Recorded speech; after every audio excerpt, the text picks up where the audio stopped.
Hello नमस्कार साथियों, आप सभी लोगों का फिर से एक बार ज्ञानदान अकेडमी में हार्दिक स्वागत है। साथियों, जैसा कि आपको बताते चले कि आज हम आपके सामने एक बेहतरीन वाला टॉपिक लेकर आए हैं। क्या है साथियों टॉपिक? ध्यान दीजिए, तत्वों का वर्गीकरण आवर्त सारणी वाला चैप्टर है, जिसे हम लोग क्या करेंगे, अच्छे से समझेंगे ना, क्योंकि ये सभी प्रतियोगी परीक्षाओं के लिए क्या है, अति महत्वपूर्ण है। हर प्रतियोगी परीक्षा में लगभग एक आध क्वेश्चन इस टॉपिक से देखने को मिल जाते हैं। खास तौर पे साथियों रेलवे विभाग में तो मतलब जितना भी रेलवे विभाग अपना पेपर कराता है सभी में क्वेश्चन देखने को मिलता है। इस समय ग्रुप डी का पेपर चल रहा है, जहां से डेली एक क्वेश्चन से दो क्वेश्चन इस टॉपिक से क्या हो रहे हैं, बन रहे हैं। पूरे शिद्दत से बने रहिए। इस टॉपिक का हम पोस्टमार्टम करने जा रहे हैं साथियों, और यकीन मानिए टॉपिक खत्म होगा, इससे जितने भी क्वेश्चन बनने लायक रहेंगे आप लोग उसका आंसर आसानी से दे लेंगे। चलिए ध्यान दीजिएगा, क्या पढ़ेंगे साथियों, आवर्त सारणी। पहली चीज ये समझिएगा, पहले ये देख लेते तत्वों का वर्गीकरण होता क्या है ना। हाँ, क्लासिफिकेशन ऑफ एलिमेंट्स, मतलब तत्वों का वर्गीकरण से क्या मतलब है ना। अच्छा, वर्गीकरण का अर्थ समझिएगा, मतलब बांटना। वर्गीकरण मतलब क्या, अलग अलग चीजों को बांट देना। मतलब कुछ तत्व धातु के फॉर्म में होंगे उनको अलग रख लेंगे, कुछ अधातु के फॉर्म में होंगे उनको अलग रख लेंगे, कुछ उपधातु के फॉर्म में होंगे उनको अलग रख लेंगे। समझ रहे हैं बातों को? हाँ, यही कहानी होगी किसमें, वर्गीकरण में। सबसे पहला व्यक्ति कौन है समझाने के लिए इस चीज को, डोबेराइनर ना। ध्यान दीजिएगा, डाबेराइनर डोबेराइनर दोनों बात एक ही है ना, कहीं कहीं डोबेराइनर भी देखने को मिल जाएगा। तो डाबेराइनर का क्या साथियों, त्रिक नियम। त्रिक मतलब तीन वाला नियम ना। क्या कहा था इन्होंने, ध्यान से समझिएगा, समझ लीजिए। यहाँ पे इन्होंने कहा था अगर तीन तत्व ले ले, ए बी सी, कोई तीन तत्व है अज्ञात है, तो अगर पहला तत्व है ये, ध्यान दीजिएगा, इसका अगर कोई भी, ध्यान दीजिए, परमाणु द्रव्यमान संख्या, परमाणु द्रव्यमान संख्या समझ रहे हैं ना, हाँ, द्रव्यमान संख्या, ठीक है, परमाणु का द्रव्यमान संख्या अगर मान लीजिए इसका 2 है, ध्यान समझिएगा, और बढ़ते क्रम में व्यवस्थित है। चलिए इसका कर लीजिए साथियों कितना, चलिए 3 है, ठीक है, 2 हो गया, 3 हो गया, इसका क्या कर लीजिएगा, चलिए 4 है। देखिए बढ़ते क्रम में व्यवस्थित किए हैं, 2 3 4। जो इन्होंने कहा है पहले समझ लीजिए, तुरंत समझ जाएंगे क्या कहा इन्होंने। इन्होंने ये कहा कि अगर तत्वों को उनके बढ़ते परमाणु द्रव्यमान के रूप में रखा जाए, ध्यान दीजिए, बढ़ते परमाणु द्रव्यमान के रूप में रखा जाए, तो जो पहला तत्व होगा और जो दूसरा तत्व होगा, मतलब पहला और तीसरा, तीन तत्वों को हम क्या किए, बढ़ते द्रव्यमान के रूप में रखे हैं इनके अकॉर्डिंग, इसके डोबेराइनर के। समझने की कोशिश करिएगा, जो पहला तत्व होगा और जो तीसरा तत्व होगा, इन दोनों का जो द्रव्यमान का योगफल होगा और इसका माध्य। माध्य कैसे निकालते साथियों, दोनों को जोड़ दीजिएगा और जो संख्या उससे भाग दे दीजिएगा, दो ही संख्याएं भाग दे दीजिएगा। तो 4 में 2 जोड़िएगा तो 6 बटे कितना कर लीजिएगा, 2, कितना आ जाएगा, 3। देखिए जो 3 आया ना, बीच वाले के द्रव्यमान के बराबर आ जाएगा। देखिएगा यह है डोबेराइनर का त्रिक नियम। मतलब क्या, तीन तत्वों को लगातार परमाणु द्रव्यमान के बढ़ते क्रम में व्यवस्थित किया जाएगा, तो पहले और तीसरे तत्व के द्रव्यमान का जो माध्य होगा, माध्य जो होगा बीच वाले यानी दूसरे तत्व के द्रव्यमान के बराबर आएगा, लगभग, कभी कभी लगभग, है ना। यही था किसका नियम साथियों, डोबेराइनर का त्रिक नियम। ध्यान से समझिएगा। अगला क्या था साथियों, अगला व्यक्ति आया न्यूलैंड, है ना। न्यूलैंड का अष्टक नियम। अष्टक मतलब 8, अष्टक मतलब क्या, अष्ट, समझिएगा। देखिए इनके भी अकॉर्डिंग यही था कि अगर तत्वों को बढ़ते परमाणु द्रव्यमान के रूप में व्यवस्थित किया जाए ना, ध्यान समझिएगा, तो यहाँ वो 3 था, त्रिक नियम में 3, इसमें कितने, 8, मतलब तत्व बहुत सारे रहेंगे, बढ़ते द्रव्यमान में व्यवस्थित कर दीजिए। तो जो पहला तत्व रहेगा, ध्यान समझिएगा, पहला वाला, वो जस्ट गैपिंग के बाद 8वां जो तत्व आएगा, जैसे 1 के बाद 2 3 4 5 6 7 8वां ना, हाँ, 1 के बाद जस्ट जब 8वां आएगा, वो इसके साथ समान भौतिक और रासायनिक गुण क्या करेगा, प्रदर्शित करेगा। ध्यान दीजिएगा, किसने कहा, न्यूलैंड ने, कि पहला तत्व अपने से 8वें तत्व के साथ भौतिक तथा रासायनिक गुणधर्म में क्या होगा, समान होगा। कब, जब उनको परमाणु द्रव्यमान के बढ़ते क्रम में व्यवस्थित करिएगा तब।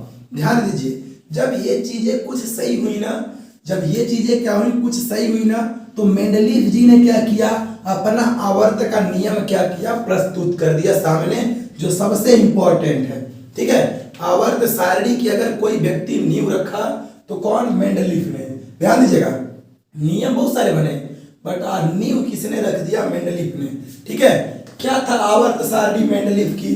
थोड़ा समझिएगा क्योंकि ये इंपॉर्टेंट है ना। मेंडलीफ ने क्या कहा जी? ध्यान दीजिए, इन्होंने कहा ना कि जो तत्व अगर होंगे, तत्वों को क्या करना है? तत्वों को उनके बढ़ते परमाणु द्रव्यमान के रूप में रखना है। ध्यान दीजिएगा, ईवी द्रव्यमान, ईवी बढ़ते द्रव्यमान, ईवी बढ़ते द्रव्यमान। बट जो मॉडर्न थ्योरी होगी, आधुनिक वाली ना, ये बढ़ते द्रव्यमान पे नहीं होगी, बढ़ते परमाणु क्रमांक पे होगी। ध्यान दीजिएगा, है ना। तो तत्वों को कैसे व्यवस्थित करना साथियों? ध्यान दीजिएगा, बढ़ते परमाणु क्रम में ना। हाँ, तत्वों को व्यवस्थित करना था कैसे? बढ़ते परमाणु क्रमांक, बढ़ते तत्वों को व्यवस्थित किसमें? बढ़ते द्रव्यमान संख्या ना, द्रव्यमान संख्या में। ध्यान दीजिएगा, पहली बात की है, मतलब ये कहा इन्होंने कि जो भी तत्व होंगे ना, ध्यान दीजिएगा, जो तत्व होंगे ना, हाँ, वो बढ़ते परमाणु द्रव्यमान के आवर्ती फलन होंगे। बढ़ते परमाणु द्रव्यमान के आवर्ती फलन होंगे। आवर्ती फलन का मतलब समझिएगा कि अगर कोई एक तत्व यहाँ पे है, फिर से आप घूम फिर के आ गए अगर इसके तरफ, है ना, एक निश्चित अंतराल के बाद हर तत्व एक दूसरे के साथ रासायनिक और भौतिक गुण में क्या होगा? समान होगा। पेपर में क्या छपेगा? सुन लीजिए, पेपर में यह छपेगा कि मेंडलीफ की आवर्त सारणी किस पे आधारित है? क्या करिएगा? बढ़ते द्रव्यमान संख्या पे आधारित है ना। हाँ, किसके आवर्ती फलन है? द्रव्यमान के आवर्ती फलन है। बढ़ते परमाणु द्रव्यमान के रूप में व्यवस्थित किया गया है और द्रव्यमान के आवर्ती फलन है। अगली बात ये कि जब इन्होंने अपना आवर्त नियम दिया था ना, आवर्त सारणी बनाई थी, तो इनके भी आवर्त सारणी में 7 ही क्षैतिज पंक्तियां थी ना। कितनी? 7। कितनी क्षैतिज पंक्तियां साथियों? 7 थी। क्षैतिज मतलब हाँ, ऐसे लोटी हुई ना, क्षैतिज। सो जाइएगा क्षैतिज, खड़े रहिएगा ऊर्ध्वाधर। ठीक है, हाँ, तो क्षैतिज पंक्तियां कितनी थी? 7। क्या कहा इन्होंने? इनको कहा गया था, ध्यान दीजिएगा, इन्होंने इसको क्या कहा? क्षैतिज पंक्तियों को बोला गया आवर्त, है ना। क्या बोला गया? आवर्त। ठीक, अच्छा, ऊर्ध्वाधर पंक्तियां को क्या बोला इन्होंने? वर्ग ही बोला था। ध्यान दीजिए, वर्ग अथवा समूह। ठीक है, ऊर्ध्वाधर। अच्छा, आधुनिक वाले में कितने भी समझाएंगे, समझिएगा। जब इन्होंने अपना नियम दिया था ना, किसने? मेंडलीफ ने ना, आवर्त का, उस समय तक तत्व कितने ढूंढे गए थे? 63। 63 तत्वों को इन्होंने स्थान दिया था अपने आवर्त सारणी में। कुछ रिक्त स्थान आवर्त सारणी में छोड़ दिया था ना। क्यों? कि भविष्य में जो तत्व ढूंढे जाएं उसको उसमें जगह मिल जाए। बट पर्याप्त नहीं थे, क्योंकि बाद में बहुत सारे तत्व ढूंढे गए। क्योंकि 63 के बाद सोचिएगा, 63 से आज कितने? 118। तो लगभग देखिएगा ना, 2 गुना के करीब है कि नहीं? 2 गुना के करीब है। मतलब इतने तत्व सोचिए ढूंढ लिए गए, तो कहाँ जगह उतना कोई छोड़ेगा? कुछ छोड़े गए थे जगह, बहुत सारी कमियां थी। क्यों? क्योंकि देखिए, आधुनिक आवर्त सारणी को देखिएगा ना, तो नीचमा देखिएगा ऐसे 2 बने होंगे, 2 खाने ऐसे भी होंगे। ठीक है, अभी आधुनिक आवर्त सारणी को अच्छे से समझेंगे हम लोग। तो देखिएगा, मेंडलीफ की आवर्त सारणी किस पे आधारित है? द्रव्यमान संख्या पे आधारित है। आवर्ती फलन होगा किसके? परमाणु द्रव्यमान के बढ़ते क्रम के। ठीक है, कितने तत्व ढूंढे गए थे उस समय? 63। खाली जगह भी छोड़ा था इन्होंने, 7 क्षैतिज पंक्तियां थी। ठीक है, चलिए अब आ जाते हैं साथियों किस पे? मॉडर्न थ्योरी, जो सबसे इंपॉर्टेंट है। आधुनिक आवर्त सारणी, यहां से क्वेश्चन हर बार, हर रोज पेपर में क्या कर रहा है? पूछ रहा है। चलिए अभी इसको अच्छे समझने की कोशिश करते हैं। आधुनिक आवर्त सारणी को समझने की कोशिश करिएगा। ध्यान दीजिए ना, पहले क्वेश्चन यही पूछ लेता है कि आधुनिक आवर्त सारणी के जन्मदाता को मतलब किसे मानते हैं ना। लिख लीजिएगा किसको मानते हैं। 1930 में सबसे पहले कौन साथियों? हेनरी मोजले ना, पेपर में डायरेक्ट छपने वाला क्वेश्चन। हेनरी मोजले यानी मोजले जी को मानते हैं आधुनिक आवर्त सारणी का जन्मदाता। समझिएगा क्या हुआ था, इन्होंने क्या कहा? देखिए, ये जो मेंडलीफ थे, इन्होंने क्या कहा? इन्होंने कहा कि तत्वों के जो, ध्यान दीजिएगा, भौतिक और रासायनिक गुण होंगे ना, उसके बढ़ते द्रव्यमान के आवर्ती फलन होंगे, द्रव्यमान। बट आधुनिक आवर्त सारणी क्या होगा? तत्वों के जो भौतिक और रासायनिक गुण होंगे ना, बढ़ते परमाणु क्रमांक या परमाणु संख्या के आवर्ती फलन होगी, सबसे बड़ा का डिफरेंस यही है ना। आधुनिक आवर्त सारणी साथियों किस पे टिकी है, ध्यान दीजिए परमाणु क्रमांक पे, परमाणु क्रमांक पे आधुनिक आवर्त सारणी टिकी है, ध्यान दीजिएगा।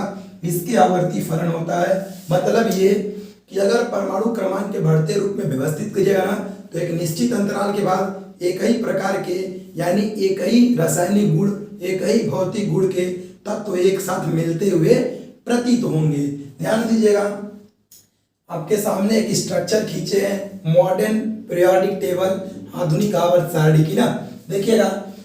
देखिए कुल क्या क्या कहानियां होती सुन लीजिए। देखिए ऐसे ऐसे जो बताए थे अभी जस्ट, क्षैतिज वाले क्या कहलाएंगे, आवर्त। क्या कहलाएंगे साथियों, आवर्त। कितने हैं, 1 2 3 4 5 6 7, टोटल कितने आवर्त है, 7। क्वेश्चन क्या पूछता है, पांचवें आवर्त में कितने तत्व होते हैं, तीसरे आवर्त में कितने तत्व होते हैं, अभी जस्ट बता रहे हैं, ध्यान दीजिएगा। फिर क्या क्या है साथियों, ऐसे जो खड़े खड़े खाने होंगे ना वो 18 होते, कितने, 18। तो देखिए मतलब आवर्त कट हो गए 7, और जो खड़े खड़े लाइन होते हैं उनको वर्ग कहते हैं, कितने होते हैं, 18। ठीक है, पहला चीज तो यही छाप लीजिए, पेपर में डायरेक्ट पूछता है कि आधुनिक आवर्त सारणी में वर्गों की संख्या है कितनी, 18। चलिए कौन कौन से वर्ग हैं, है ना, 18 नाम दिया गया है इनको। देखिए जो शुरुआत के 2 ठो हैं, कै ठो, 2 ठो यस ब्लॉक के तत्व हैं, है ना। पेपर में क्या पूछेगा कि यस ब्लॉक के तत्व जो हैं वो कितने वर्गों में हैं, तो 2 वर्गों में, शुरुआत वाले ही 2। और ये सब क्या है, ये सभी धातुएं, ध्यान दीजिएगा, ये सब क्या है, मेटल। और भी हैं बट ये 100% मेटल ही होंगी, ठीक है, आगे भी हैं, ठीक है। चलिए लास्ट से जो 6 होंगे, लास्ट मतलब इधर से 6, 1 2 3 4 5 6 ना, कौन से ब्लॉक के तत्व होंगे, पी ब्लॉक के एलिमेंट होंगे, ध्यान दीजिएगा। अच्छा बीचमा के 10 बच जाएंगे। देखिए शुरू में 2, लास्ट में 6, तो 6 2 8, बीच में कितने बच गए, 10, क्योंकि है 18 टोटल। तो जो 10 होंगे ये डी ब्लॉक के तत्व होंगे, ठीक। अब अगला देखिएगा, नीचमा जब देखिएगा आवर्त सारणी को ना, तो नीचमा देखिए ऐसे 2 ग्रुप बना होगा, ठीक है, एक लैंथेनाइड और एक एक्टिनाइड, ठीक। कितने कितने तत्व हैं लैंथेनाइड और कितने तत्व हैं एक्टिनाइड में, 14 14। कितने तत्व हैं, 14। अब इन्हें बता रहे हैं कैसे 14, है ना, समझ जाएंगे आप लोग। चलिए पहले अगर वह आवर्त, देखिए पहले आवर्त की बात किया जाए तो इसमें कुल तत्व कितने हैं, 2। पहले आवर्त में 2, दूसरे और तीसरे में 8 8, दूसरे में भी 8, तीसरे में भी 8, समझते चलिएगा। चौथे और पांचवें में 18 18, चौथे में भी 18, पांचवें में भी 18। छठवें की बात कर लीजिए, छठवें में 32, सातवें में भी 32। अब दिमाग लगाइएगा, सर 18 ठो ऐसे ऐसे लाइन है, 32 ठो कैसे ठूस दिए, यहाँ तक तो चलिए समझ में आ रहा, 18 ठो लगा दिए क्योंकि 18 खाने थे, अभी 32 32 कैसे भर दिए। अब बताइएगा तो 18 में 14 जोड़ दीजिएगा तो 8 4 12, 2 और 1 हाथ में लगा 3, तो कितना हुआ, 32। कहीं जोड़ दिया 18 14। हाई जो लैंथेनाइड एक्टिनाइड है ना, इसी समूह नीचवा वाले का ही पार्ट है जिसको साइड में रख दिया गया है। और ये कौन से ब्लॉक के तत्व हैं, एफ ब्लॉक के एलिमेंट हैं, कोई दिक्कत होनी नहीं चाहिए। टोटल कितने ब्लॉक हैं, एस ब्लॉक में टोटल देखिए ध्यान दीजिएगा, एस ब्लॉक 2 ठो हैं, पी ब्लॉक 6 हैं, डी ब्लॉक 10 हैं और यह ब्लॉक 14 है। ध्यान दीजिए, कोई दिक्कत, समझते चलिएगा। अच्छा अगर कोई देखिए यही संख्या जो 2 6 8 10 है ना, यह संख्या डिसाइड भी करता है। कभी कभी आपसे पूछ लेगा कि एस ब्लॉक यानी एस सब सेल, है ना, कोष होता है, एक को उपकोष होता है, कक्षवा के अंदर भी उपकोष होता है। हम एक दिन परमाणु पे अच्छे से चर्चा करेंगे अगले वीडियो में ना। चलिए ध्यान दीजिएगा। तो अब देखिए 18 तो खाने तो ये हैं, 14 जोड़ दीजिएगा, 18 14 कितना हो जाएगा, 32। तो पेपर में अगर पूछ लिया कि कौन कौन से में कितने कितने तत्व हैं, आपके सामने हम छाप दिए हैं। टोटल तत्वों को काउंट कर लीजिएगा, ठीक है, 32 32 18 18 8 8 2 ना, टोटल कितने होने, 118 ही होने, 118, ठीक है। कुछ चीजें हैं समझते चलिएगा, जैसे लास्ट वाले 18वें ग्रुप को क्या कहते, 17वें ग्रुप को किस नाम से जानते हैं ना। कुछ चीजें हैं डायरेक्ट पेपर में क्या करेगा, पूछेगा। अच्छा इस चीज को देखिएगा, परमाणु आकार को। पेपर में क्या पूछता है कि आवर्त सारणी में परमाणु आकार पे कब कैसे परिवर्तन होता है। देखिएगा, ई है लेफ्ट वाला साइड, ई वाला है राइट वाला साइड। लेफ्ट साइड से कहाँ जाइएगा, राइट साइड में ना, ये है लेफ्ट, ये है राइट। लेफ्ट से कहाँ जाइएगा, राइट में। तो लेफ्ट से राइट में जाइएगा ना, तो परमाणु का जो आकार होता है, परमाणु का आकार जो होता है वो घटता है। क्या होता है साथियों, घटता है ना। जबकि ऊपर से कहाँ आइएगा, नीचे, तो क्या होगा, बढ़ता है। ठीक, पेपर में डायरेक्ट पूछा हुआ है कि बाएं से दाएं जाने पे परमाणु के आकार पे क्या परिवर्तन पड़ता है, ऑप्शन होगा ना, बढ़ता है, घटता है, अपरिवर्तित रहता है, इनमें से कोई नहीं। ठीक है, तो बाएं से कहाँ जाएंगे, दाएं, घटेगा, ऊपर से नीचे आइएगा, बढ़ेगा। अच्छा, ऋणात्मकता की बात कर लीजिए, ये भी पूछता है। ऋणात्मकता में देखिए, ध्यान दीजिएगा, जब उल्टा है इसका, इधर से इधर जाइएगा, ऋणात्मकता बढ़ेगी। ऋणात्मकता क्या होगा साथियों, बढ़ेगी, है ना, ऋणात्मकता बढ़ेगी। और ऊपर से नीचे आइएगा तो घटेगी। ध्यान दीजिएगा, बाएं से दाएं जाइएगा, बढ़ेगी, ऊपर से नीचे आइएगा, घटेगी। कुछ चीजें दिमाग में रख लीजिए। 17वां वाला ग्रुप क्या कहलाता है साथियों, हाइड्रोजन परिवार के तत्व, जिसमें क्या है, फ्लोरीन है, क्लोरीन है, ब्रोमीन है, आयोडीन है ना, टिटेनियम है। ठीक है, ये सब कौन से ग्रुप के हैं, 17वें वाले ग्रुप के, और ये सब ऋणात्मक तत्व हैं। तो थोड़ा दिमाग लगेगा, इधर धातु है, इधर अधातु है। धातुएं पॉजिटिव होती हैं, अधातुएं निगेटिव होती हैं। इधर से इधर जाइएगा, माइनस वाला चार्ज बढ़ेगा। ठीक है, तो सबसे ज्यादा ऋणात्मकता कौन प्रदर्शित करेगा, फ्लोरीन। पेपर में डायरेक्ट छपता है कि आवर्त सारणी में कौन सा तत्व सबसे ज्यादा ऋणात्मकता प्रदर्शित करता है, कौन है वो, फ्लोरीन है। ठीक है, बाएं से दाएं जाइएगा, बढ़ेगी, ऊपर से नीचे आइएगा, घटेगी। आकार की बात करिएगा, बाएं से दाएं जाइएगा, घटेगा, ऊपर से नीचे आइएगा, बढ़ेगा। इंपॉर्टेंट था, ध्यान दीजिए। अभी दो तीन ग्रुप को ले रहे हैं जो सबसे इंपॉर्टेंट, जिससे पेपर में क्वेश्चन पूछता है। ध्यान दीजिएगा, पहले वाले ग्रुप को किस नाम में साथियों जानते हैं, क्षारीय धातु ना। पहले वाले ग्रुप, पेपर में क्या पूछता है सुनिए, पेपर में ये कहता है ना कि आवर्त सारणी में कौन से ग्रुप के धातुओं को क्षारीय धातु कहते हैं, तो कौन से वाले को, ग्रुप नंबर पहले को। क्षारीय मृदा धातु किसे कहते हैं, ग्रुप नंबर दूसरे को। हम भाई ने बताया था ना, पहला ग्रुप और दूसरा ग्रुप के जितने तत्व होते सब क्या होते, धातु। वही क्षारीय धातु और ये क्षारीय मृदा धातु। अच्छा, 17वें नंबर से क्वेश्चन बनता है हाइड्रोजन परिवार के तत्व। ठीक है, 17वें नंबर क्या कहते हैं, हाइड्रोजन परिवार के तत्व। इनकी संयोजकता देखिए, पहले वाले ग्रुप की संयोजकता की बात करिएगा तो +1। ठीक है, पेपर में डायरेक्ट पूछेगा। दूसरे वाले का साथियों +2।